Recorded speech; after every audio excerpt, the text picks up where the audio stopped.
My next guest on the 1% project is Abhishek Nag. He is the Business Development Director at Netflix India, formerly with Facebook, Uber, Hike Messenger, and National Instruments. He's also an angel investor with 40 plus investments in his portfolio. In this conversation, he talks about the importance of the product, why it is a key driver for market growth and entry, what did he learn at Facebook and why Facebook has turned into a social media giant, why Uber has not thought of becoming a super app, what did Sacred Games do for Netflix India, adoption versus retention, which is more critical, his experience investing in 40 plus startups, and we kick this conversation off with him asking him his views on the future of the internet in the next 50 years. That's a great question. So I think today in India, there are half a billion internet users, probably more. If you look at the products, the largest products that we use, there's messaging. Messaging is a very fundamental infrastructural use case. So WhatsApp's probably got the most number of users as an internet app in the country. But beyond messaging and video, and social media, there's a very quick degeneration in the number of users that you see across all of the different use cases. Video on YouTube is probably about 400, 300 to 400 million people. Then beyond that, music is maybe at 100, 150 million people. Financial services products, at most maybe half of that, because India has about 100 million debit cards and about 25 million credit cards, and not all of these users are using the apps there. So really the opportunity in front of us is massive. So even for apps that we think that people in our audiences and segments think are mainstream and ubiquitous, the reality is these apps are today at less than 100 million people. I think if you ask someone like you or me in India and you look at their the home screen on their phone, you'll probably see a food delivery app, you'll probably see Amazon, you'll probably see Flipkart, you'll probably see some sort of a news app. What if I told you that all of those apps are very likely to be used by less than a tenth of this country? And so immediately it starts becoming clear what the next 5 to 10 years hold. So the market innovation that we've seen with a bunch of these apps and companies is just starting. So Hmm. we are at the beginning of a very long journey. Having said that, I think the one thing that I'll absolutely acknowledge is much of the design for an app today happens either in Silicon Valley or Bangalore or Gurgaon or Bombay. So Hmm. I think there's a lot of work to be done to figure out how can you make a Netflix work no matter where the user is, and when they first start using it, it feels like that experience is friendly to them. And we have to give you a sense of how much work we have to do on that front. Today on Netflix, sign-ups and sign-ins happen only through email IDs. Right? So that's just a small example of how much work all of us need to do to realize this opportunity. So obviously there are a bunch of new areas and domains to get extremely excited about, like digital currencies and so on and so forth. But I'm just also just extremely excited about the basic, what you and I probably think of as basic use cases, and how much Yeah. opportunity there is for growing those. You being an engineer with an MBA, how do you look at market growth and expansion? I have a very boring view of market growth and expansion, which is, and so some of these views were formed during my time at Facebook, is market growth and expansion is first a product problem. And a lot of people tend to think of market growth and expansion as a marketing problem, or how do you run the performance marketing campaigns, and how do you put together the most creative billboard possible or TV ad possible. For me, unfortunately, I fall in the boring camp of market growth and expansion product problems. And let me explain how.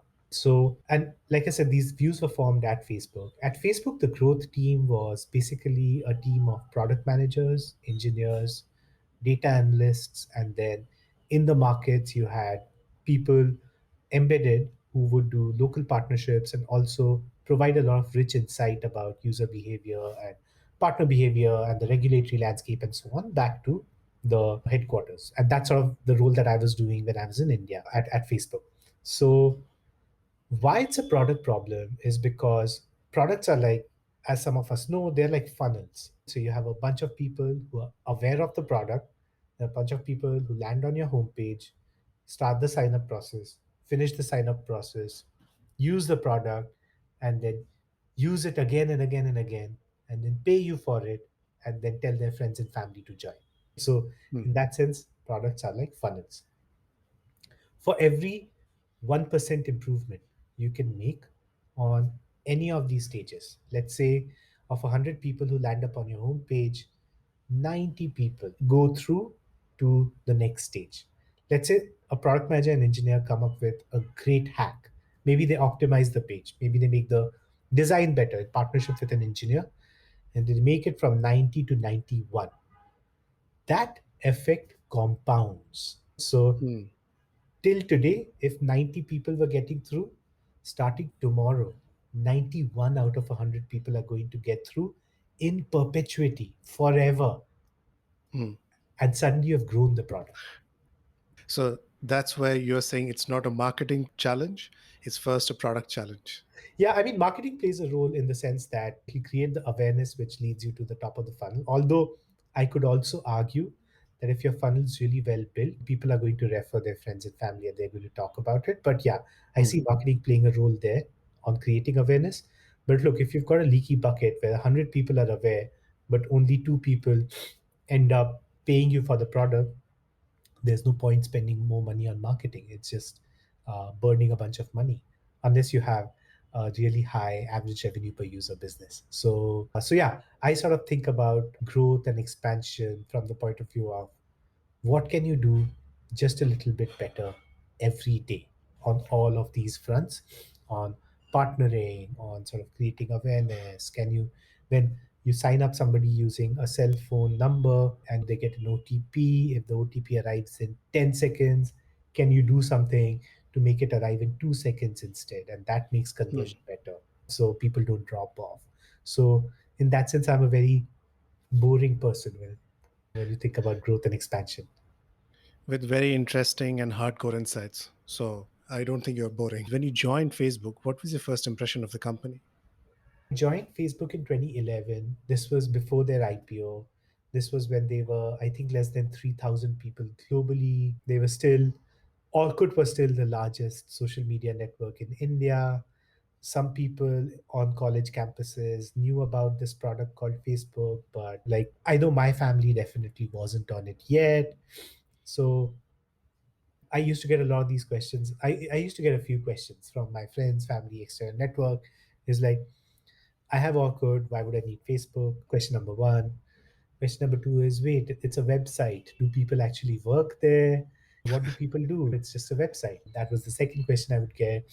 The third question and the third opinion that I would get a lot is, oh, they're never going to make money. And then I would tell them about, oh, but they can run ads. They're all these people. And they're like, the advertising industry, and the response I would get is, advertising industry has been put together over the last century, and why would it change? It's working for marketers, so why would they change to a Facebook? Facebook is like this fun casual place. Why would marketers take it seriously, right? So Hmm. those are the top reactions I would get. So it gives you a sense of what the world was like when in 2011. And in India, I think Facebook had, I would say, maybe 30 million users at that time, maybe somewhere between 20 and 30 million users. So Hmm. that's basically where we were from a user number point of view. But in my mind, I was very certain about a few things. I was looking at sort of how it was growing. It was growing virally. It was one of the first products that was just, people were just talking about to each other, and they were like, hey, get on Facebook. And it's like, Facebook did clever things on the product. So it would upload your phone book and would make it easy for you to invite people and so on. And that goes back to what I was talking about earlier, is all of those things you Hmm. can do on product to grow. But people were talking about Facebook and saying, getting their friends to come on board, getting their family to come on board.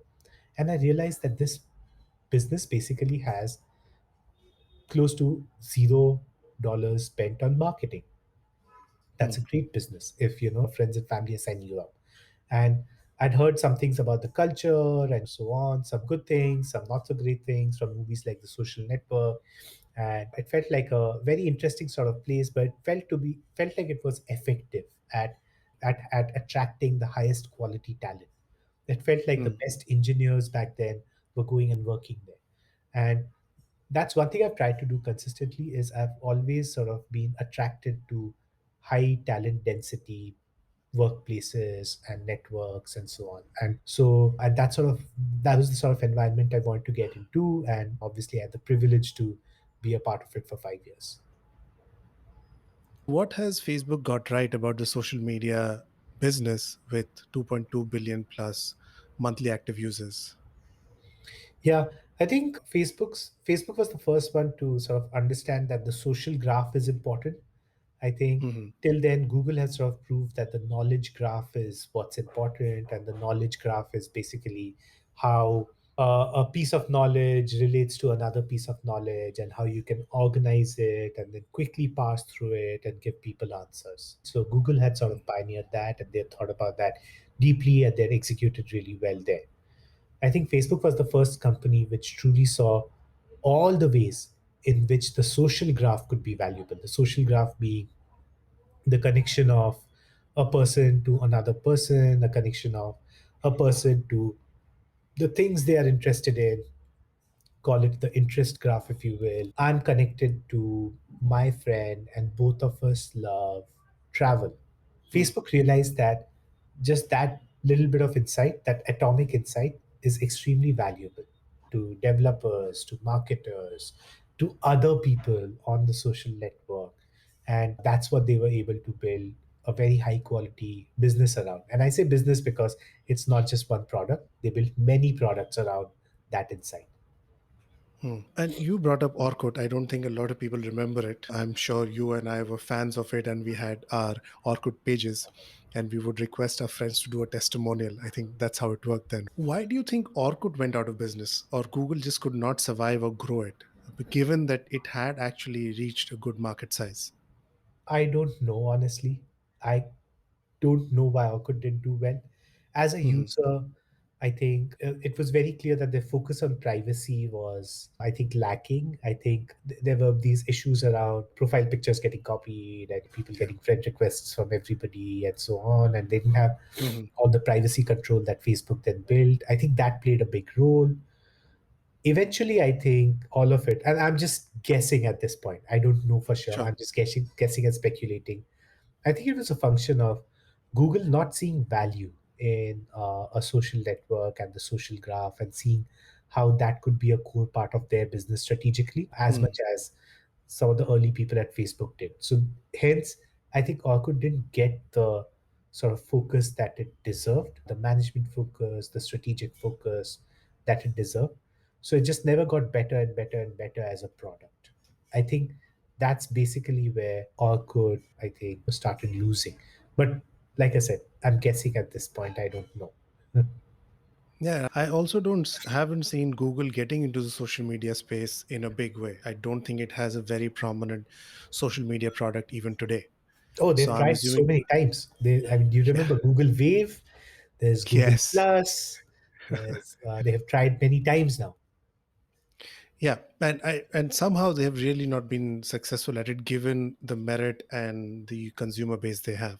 You have now from Facebook transition to Uber, and I always have this question for myself: why hasn't Uber thought of becoming a super app? It's a great question. I think they just see tremendous opportunity in just the core, which is delivering goods and services within the city, good services products within the city. They see tremendous opportunity for improving day after day and getting so good that that itself becomes a defensible business, which no one else can enter. And when you build something like that, it's a large business and it's a global business, so obviously it's going to be a very valuable business as well. So when you start building a super app, you sort of start getting distracted from the core. So I would Hmm. say that's why they've stayed away from doing it. Uh, and I think my take on that is that most people or most companies who have taken the super app strategy, they potentially reached a certain consumer level or daily active user level, which they saw that probably is the 60-70% of the market. And the upside is very limited from there on. So they started moving around. So I haven't seen Amazon turning into a super app because every other day they find a new market to enter. Yeah, So I potentially see the super app strategy to be a great strategy for businesses that have topped out yeah. to a certain level, and Uber and Amazon haven't. So I see that why they want to take the same route and go forward. It's fascinating you say that because in India, Amazon's actually becoming a bit of a super app. You can book travel, you can book, you send money, you can pay bills, you can obviously buy stuff. So increasing, and they've obviously experimented with grocery, they've experimented with food delivery, they've experimented with Hmm. liquor delivery. So it feels like India's at the frontier of Amazon sort of testing out a super app strategy and whether it makes sense for them and what it will take to win. And if they do well in India, then I won't be surprised if they start exporting this playbook to other geographies as well. Did you know that Hmm. Amazon delivers liquor in India? No, I didn't. I think a different story is playing out for them. In India, they try to be a super app. You joined Hike. So what was your thinking behind joining Hike, and what did you think that they can do to compete with WhatsApp? Yeah, I mean, the super app is actually a great segue into that section as well, because I think Hike was back then very inspired by what WeChat did in China. And Hmm. Tencent, of course, continues to be an investor in Hike. Hmm. So Hike basically by then had built a messaging app which had a lot of users in a certain segment, a very young segment, high engagement in that segment. And the goal was to sort of use the messaging app or the social app as a foundation to then build a super app for the consumption of content and goods and services and and payments and financial services and so on. So I joined Hike just when they were thinking through that transition. So that really Hmm. was the exciting bit for me. So for me, it was like, okay, so I get to join Hike and I'll get to do content partnerships with these production companies and houses in Mumbai. I'll get to launch a payments product. And we were one of the first in the country to launch UPI peer to peer payments in partnership with Yes Bank. So I would get to do those kinds of partnerships. We would get to build micro apps within Hike for food delivery, and we did partnerships with Zomato. We did movie ticket booking, bus ticket booking, so all of those kinds of partnerships. So for me, it was at all of the other places I was doing a certain kind of partnerships. Here I was doing all kinds of partnerships with like so all these different kinds of players, right? So that was the learning opportunity for me, which I really got excited about. And the second thing I got excited about is when I was interviewing with them, I realized that the place had an extremely high, again, talent density, which I've always been attracted to. To give you a sense, the current mobile Premier League team was basically the leadership team. Basically, all of them were working at Hype at that time, and that's how I know them. So very high quality people. So very high quality people, very difficult problem with a lot of learning potential. So I was like, and also I wanted to sort of understand how the culture differed at an Indian startup versus these global large technology companies based on Silicon Valley. So I was like, sure, let's try this. And I was there for close to 2 years, about 1 year, 9 months. And I had so much fun because all of these things actually played out. I got to Hmm. do all of these things. I learned, I got to meet all these really smart people who went on to do great things. And I had the relationship with the MPL founders. I was able to invest there. So yeah, it all played out. So that definitely leads me to the question: what did Hike didn't get right? So what they had the great vision. They obviously attracted the talent who were excited to come and work, and they went on to build their own companies. So what didn't happen at Hike? I think maybe a couple of things. One is social media companies or social apps benefit from network effects, and they're also disadvantaged by network effects. Network effects being if you're on a WhatsApp and if all your friends and family and alumni network and plumber and electrician are also on WhatsApp, for you to switch to a hike would not just have to be better, it would have to be like immeasurably, significantly better. And it's hard to build immeasurably better after beyond a point of time. So social media apps have that unique characteristic that they benefit from network effects, and WhatsApp and Facebook benefited from these network effects. The other sort of problem, I think, in hindsight, was when you have a vision as bold and great as I think Hike Messenger did at the time, there's value in focused and limited execution. So don't let go of the large vision, but start at one place, get that, then move on to the next one, get that, and sort of have this 20-year roadmap which allows you to get to that place, as opposed to trying to do everything right up front at the same time. So that was the second lesson for me is there's tremendous value in focus. And I think Hikes sort of probably learned that as well. I think they're doing like one or two things now. So yeah, I wish them well. From Hike, you transitioned to Netflix. And I had the author of Sacred Games on the podcast as well, Vikram Chandra, and he was an amazing guest. What did Sacred Games do for Netflix India? Yeah, I think it definitely created a lot of awareness around Netflix and streaming video and the promise of Netflix as a medium or streaming video as a medium. The promise being for many different sort of stakeholders. For content creators, it was the promise of telling a story through long form video content. So Sacred Games is a series, it's not a movie. Hmm. Yeah. It's or each episode is like a movie. So as a creator, as Anurag Kashyap or Vikramaditya Motwani, you can take your time to build the Hmm. characters and to tell the story. And that obviously means you have to invest in a lot of writing up front before you start shooting. But it was that promise is how do you do justice to a story? I can think Hmm. of no other medium which has done as much justice to a book as series like Sacred Games. So obviously everyone's done. Amazon, Disney Plus Hotstar, and HBO Max have all done justice to stories in this fashion. That's one. Hmm. The second is also in terms of production. Now, because it all of this content was being served over the internet as opposed to cable or satellite, it could be 4K. You could have surround sound. You could have Hmm. subtitles and dubs in all these different languages, and people could choose. So I think it Hmm. really opened consumers' minds to those things in India. And third, of course, is at least in the cities, it made us pretty much a household name. When Hmm. Sacred Games was launched, we would often at Netflix hear stories about, oh, I took an auto from somewhere to somewhere, and that guy had a phone in front and he was watching Sacred Games, right? Hmm. So it sort of democratized the Netflix brand to some degree. So it was a huge moment for us. Brilliant. And I think being a part of Netflix and as a business, you need to really balance out between adoption and retention. So my question would be, which is the more important one and why? Yeah, it's an excellent question.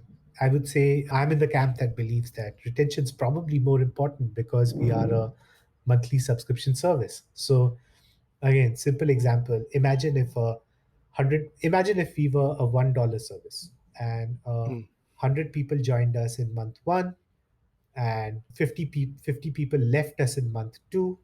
So at the end of month two, we have 150 people. We get Hmm. how much? $150 over 2 months. Whereas if 100 people came in month one, 99 people stayed in month two, we get $199. Very Hmm. simple math.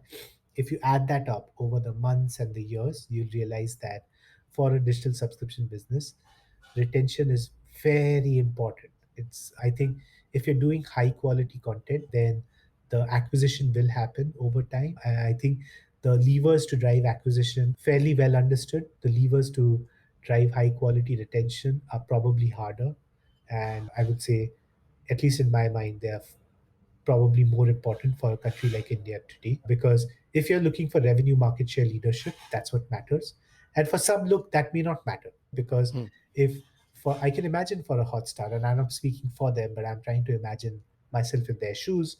If 100 million people watch during IPL and they all leave, maybe it's okay because you get 100 million people who can be served an ad. So retention may Hmm. not be important. For Amazon Prime, if Prime Video specifically, if 5 million people come in and watch Muzaffarpur and they watch nothing else on Amazon Prime Video, maybe that's okay because Amazon Prime is a bundle. And if they shop Hmm. more on Amazon or if they listen to music on Amazon Music, it makes great sense for their business. But for us, we do one thing. We do subscription, month on month subscription video. So Yeah. we've got to earn our bread by keeping those members on the service month after month.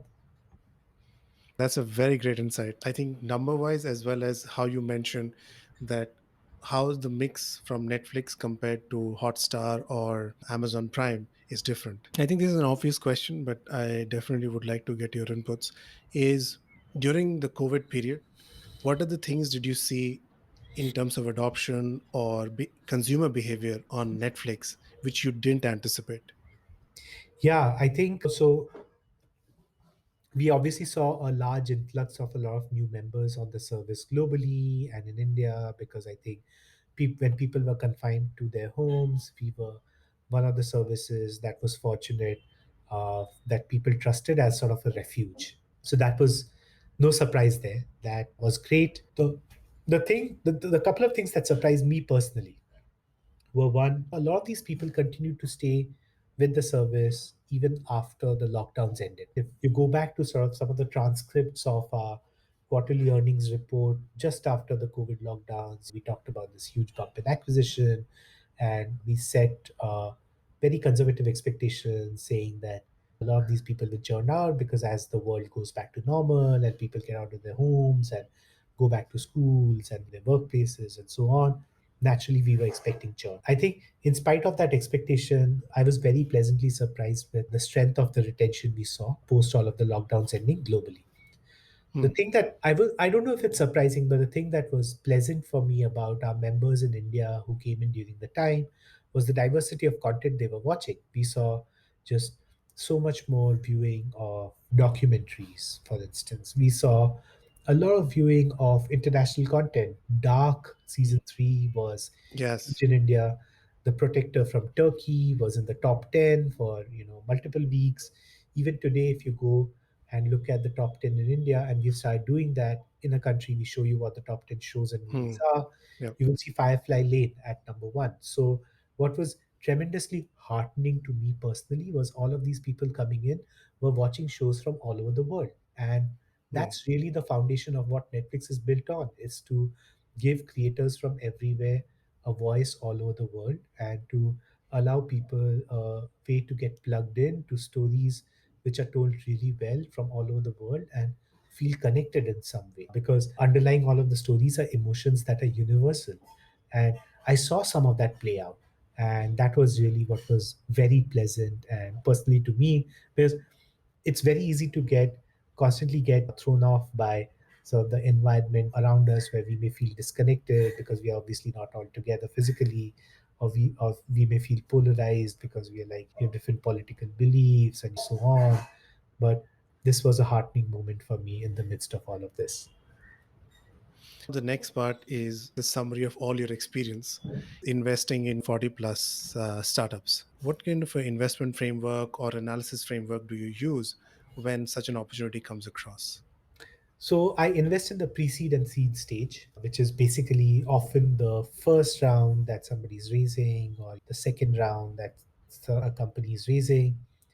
At that stage, there are very few signals that you can base your Hmm. investment on. So product is not a signal because in a year the product is probably going to iterate 6 times. But the things that are a signal at that stage, what is the market or what could the market be in 2 to 3 years? And obviously, I'm looking for really large markets. Hmm. Often, so let me contrast that with what is a business I will not fund. Hmm. So often there'll be a business that has great founders, fantastic Hmm. people who've done tremendous things in life, building tremendous things at the startup, but the market is probably a very niche industry, and no matter how you think about it, you can't imagine the market becoming larger.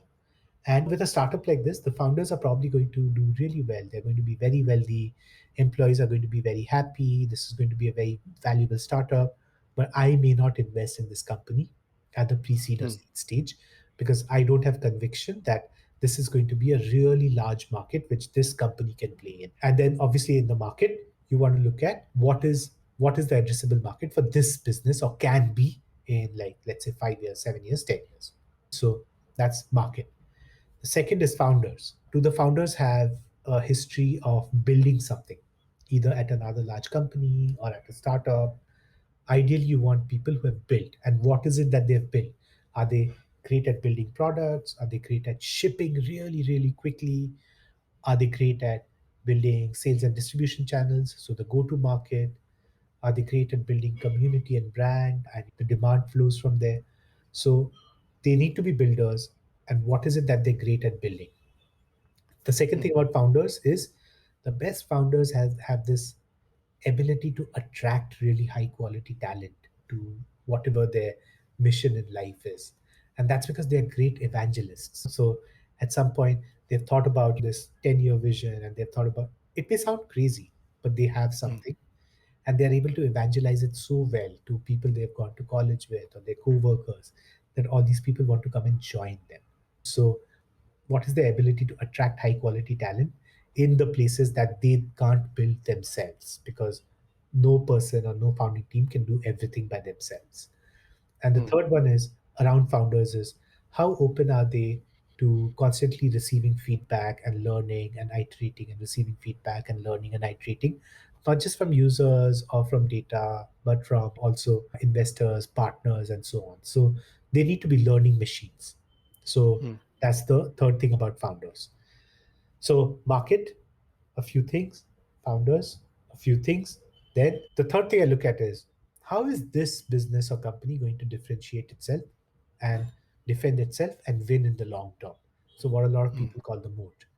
The final fourth thing that I look for is how can I help this company or these founders? Because the intent is for any investment to not be dumb money.